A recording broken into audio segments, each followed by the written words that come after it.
आज हमारे बीच में all India defence SC/ST employ federation के राष्ट्रीय महासचिव RK पासी जी, जिन्होंने मध्य प्रदेश के अंदर फेडरेशन की नींव रखने में महत्वपूर्ण योगदान दिया।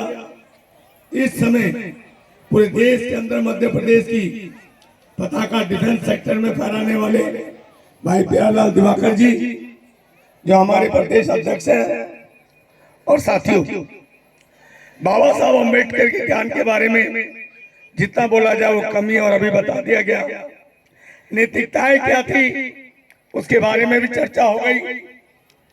आज के समय में बाबा साहब डॉक्टर अम्बेडकर ने खाली संविधान नहीं दिया, खाली दलितों के लिए ही काम नहीं किया।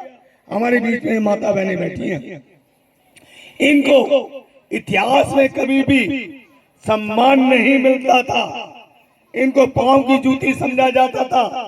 बाबा साहब अम्बेडकर जब 1927 के अंदर महाराष्ट्र असेंबली के अंदर लिए गए, उन्होंने उस समय ही इनके लिए अनेक प्रस्ताव पारित किए, और यही नहीं किया, आखिरी वक्त के दौरान भी हिंदू कोड बिल के माध्यम से महिलाओं को अधिकार दिलाने के लिए जब उनकी बात सरकार ने नहीं मानी, तो वो है मंत्री पद को लात मार के बाहर आ गए कि यदि मैं 50% जनसंख्या की सुरक्षा नहीं कर सकता तो मेरा मंत्री पद में रहना बेकार है। हम यहाँ फैक्ट्रियों में काम करते हैं, हमें ये मालूम होना चाहिए कि हमें जो भी अधिकार दिए हैं वो अधिकार किसी भी और व्यक्ति ने नहीं, वो अधिकार बाबा साहब डॉक्टर अम्बेडकर ने दिए।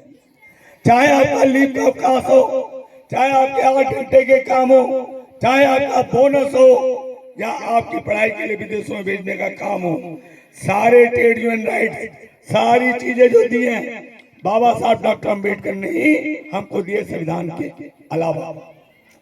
हमारा देश हजारों साल से गुलाम रहा, क्योंकि मैं रक्षा मंत्रालय में हूं। हमारी यह फौजें देखने के बड़ी महान लगती है, और जो लोग कहते हैं भारत महान था, भारत तो हमेशा ही अपमानित, पराजित, पीड़ित, जाति प्रथा के कारण ना कि सिर्फ ठाकुरों को शासन देने का अधिकार होता था।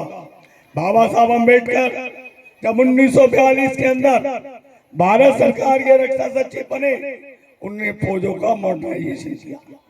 एक और तो उन्होंने विदेशी अंग्रेजों को बताया कि सैनिक हमारे अफसर आप कोई तालमेल नहीं बैठ सकता। उन्होंने यहाँ की ये भी बताया कि ब्राह्मणवादी व्यवस्था में यदि कोई छोटा मोटा जेसी लेवल का भी बनता है तो अपर कास्ट का आदि बनता है, स्वर्ण बनता है। जब तक पूरे समाज को प्रतिनिधित्व नहीं मिलेगा, वो समाज कैसे विकास करेगा, वो समाज कैसे जीत हासिल करेगा। और इसकी शुरुआत करते हुए महार रेजिमेंट बनाई। उस महार रेजिमेंट के बारे में थल सेना अध्यक्ष ने स्वयं अपनी किताब में लिखा है कि इससे बड़ी शौर्य सेना कोई भी नहीं हो सकती। और इस रेजिमेंट ने बाबा साहब ने जो बनाई थी, सारे पदों को, उसको जो पदक मिलते हैं सेना के अंदर, परमवीर चक्र से लेकर शौर्य चक्र से लेकर सारे उसको जीता है। जब भी यूएनओ के अंदर जाना होता है, विदेश से लड़ाई होती है, तो सबसे आगे लड़ने वाली सेना होती है, तो बाबा साहब डॉक्टर अम्बेडकर की बनाई महार सेना लड़ती है, उसकी रेजिमेंट लड़ती है। इस देश के साथ प्यार करना यदि किसी ने सिखाया पहली बार साइंटिफिक तरीके से, क्योंकि देश के अंदर यहाँ पर देश से प्यार नहीं होता था, यहाँ जाति से प्यार होता था, यहाँ धर्म से प्यार होता था।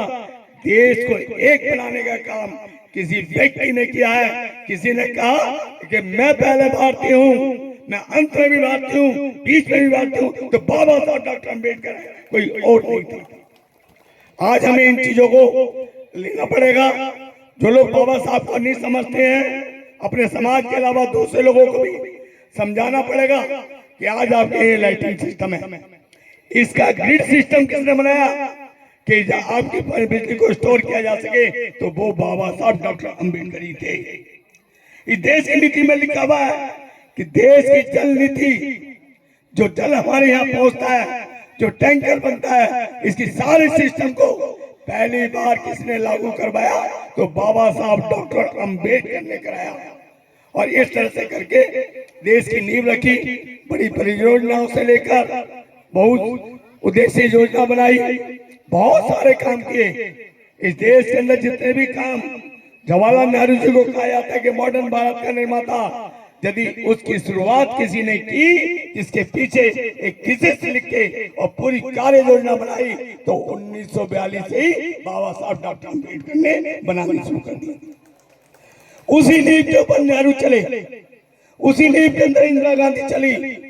देश आगे थोड़ा बढ़ा, तो आज के समय में हम लोगों को ये सोचना होगा, जिस महापुरुष ने हमें इंसान बनाया, जानवर की जिंदगी से हमें महामानव बनाया, हम ऐसे महामानव को सच सच नमन करते हैं। मैं आपके बीच में ज्यादा समय नहीं लेना चाहता, क्योंकि आपकी सांस्कृतिक टीम है। इन्हीं शब्दों के साथ अपनी वाणी को विराम देता हूँ। जय भीम, जय भारत, नमो बुद्धाय।